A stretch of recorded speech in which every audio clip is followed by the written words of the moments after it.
Nouvelle tentative d'attaque au couteau déjouée ce matin dans l'implantation de Kiryat Arba. C'est une Palestinienne munie d'un couteau qui a été abattue. Elle a été blessée, mais il n'y a pas eu de victimes lors de cette tentative. Maël Benoliel.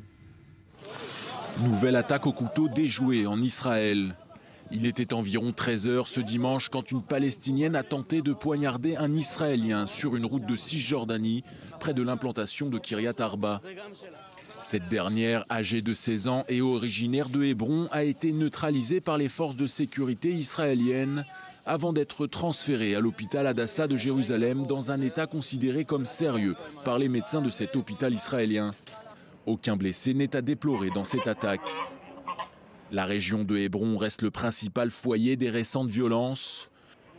Depuis le 1er octobre, les attaques à l'arme blanche ou à la voiture bélier ont fait 17 morts israéliens, ainsi qu'un Américain et un Érythréen et des dizaines de blessés. La plupart des auteurs de ces actes terroristes ont été abattus en commettant ou en tentant de commettre ces attaques par les forces de sécurité israéliennes.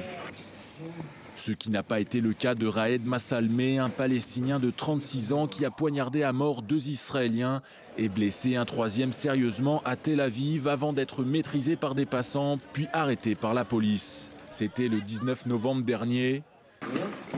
Ce dimanche, Massalmeh a été inculpé par le juge du tribunal de Tel Aviv du double meurtre de Reuven Aviram et Aaron Yeshiav.